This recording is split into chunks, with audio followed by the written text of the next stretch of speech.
what's got into her, but that dog's taking the laying around in the bathroom. She won't even move when you got to go in there. Just lay there and look at you. I don't know. Welcome to Amateur Redneck Workshop. I'm Harold, the resident redneck. And once again, there will be no rednecks harmed in the making of this video. Well, if you shoot this, you got to clean it, okay? And yeah, it's about a pistol. So those of you that don't like this sort of thing, it's, you know, you're warned. But anyway, if you shoot the thing, you got to clean it, you know.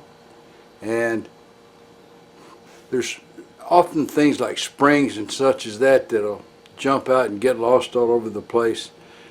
But I made a tool to try to help me with that particular problem. And that's what today's video is about. I'll show you my tool.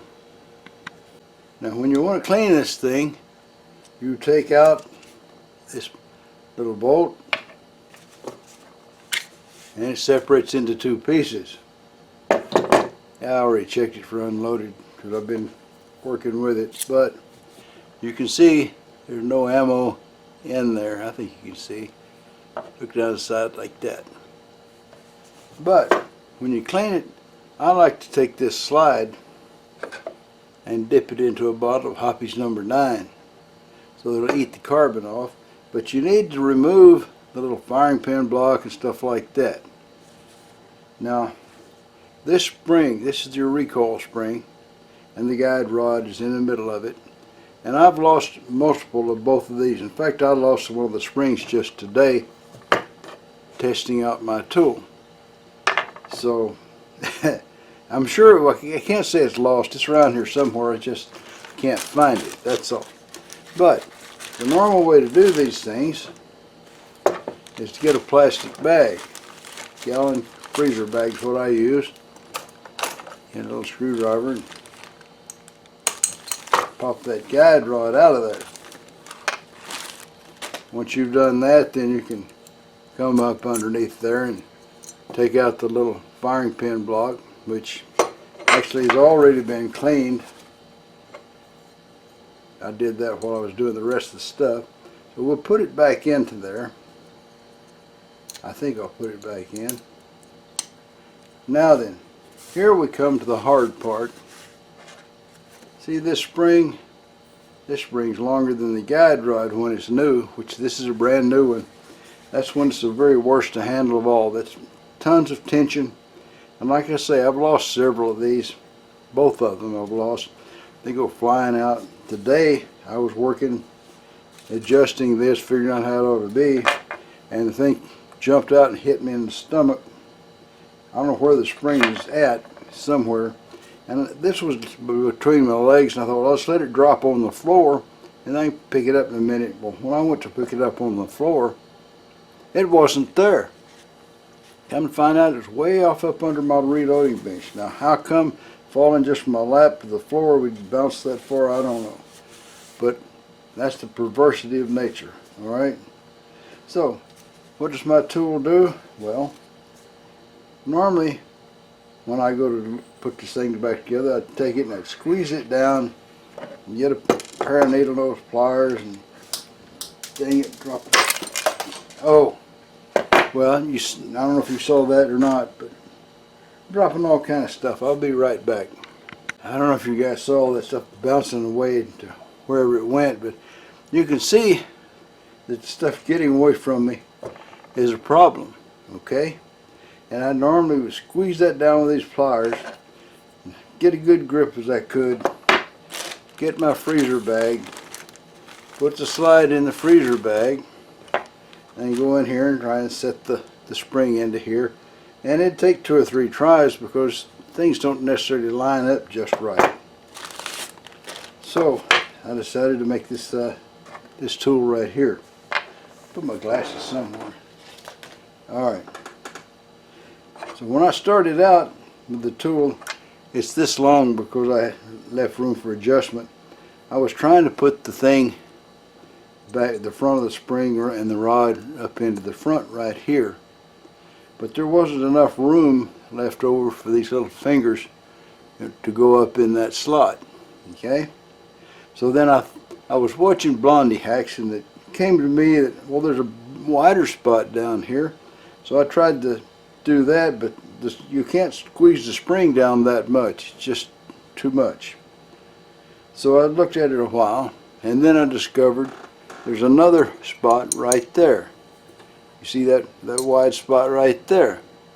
So I readjusted it again, and believe it or not, I had success. I'm sure this isn't what I dropped. What I dropped was a little pin. That's a piece of wire insulation. Alright, so anyway, to make a long story shorter or longer, I determined that I could take this thing,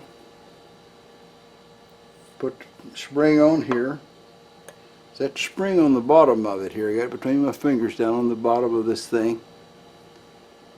Grab a hold of the spring and shove it down until I can latch it into there like that. Alright, now then, I'm not crazy enough to do this without a gallon freezer bag, even though that's going to work better. I got this gallon freezer bag. Oh man, that could have been a disaster. And I'm going to use it to set the thing inside. And I know that you probably won't be able to see real good. Let me try to zoom in a little. And zooming in could help. Alright, so let's see if I can get into the camera. I'm going to take this guy and I'm going to put the end into there. As you can see, this back piece will slide into the little slot. And now then I'll just, I've got to get it in there. Alright. Now then I'll just push it over. Whoa! It jumped out again. We'll do it one more time. The tool makes it better, but it doesn't make it perfect.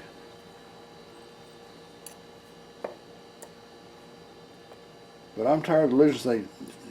Now Smith & Wesson, if I call them up and tell them I lost it, they'll give me another one for free, but it'll take about 6 weeks. And tomorrow's a steel challenge. If I were to lose my spring and not have another one, that'd be, you know, I'd have to find something else to use. Alright, so let's try one more time. Slide the little booger into the hole in the front. Line up the guy with the back. Let's see, am I in that slot between the spots? Yep. And we'll try and slide him down into there.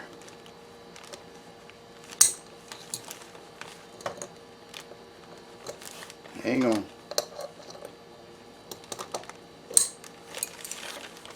And crud, there we are. That thing went clean across the room. I'll be back. Before I sat down to make this video, every time I used this tool it worked just fine. So, of course I was facing it this way like this too. I bet if Wilbur and Orville had this trouble, we'd still be walking instead of flying. Alright, we're going to do it one more time. I'm going to have to get used to the change in pulling the little tool out of that spot. Alright, it's in the hole. So I'm going to pull this guy out from behind it. And there we are. It's in there just as pretty as you please.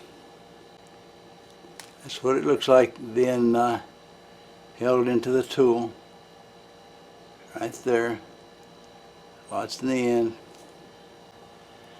It's installed again. Okay. It seems, believe it or not, it works better when I'm not in the bag so I can see what I'm doing. So it'll take me a while to work it all out, but this, even though it's more difficult, this is an improvement on all previous methods that I've used. Okay? That's for the Smith & Wesson SW22. It's going to work fine. I just get used to the using. Cooter was showing up at the bar every day and drinking, most of the day. And Bubba got to worrying about his buddy, drinking too much. So he went into the bar and told the bartender, "Give me a glass of water and a glass of beer." Bartender set him up on the bar. Bubba went outside, got a couple worms, come back in. He dropped a worm in the glass of water, and the worm just kind of wiggled around, and such. He dropped another worm in the glass of beer, and the worm just curled up and died. Bubba asked Cooter, he says, does that teach you anything? Cooter says, "Yep." Says, "As long as I keep on drinking beer, I ain't going to get no worms." Well, that's all, folks. Y'all try to subscribe if you're not already a subscriber. Leave a comment if you got something to say. And above all, remember, keep on keeping on. Bye now.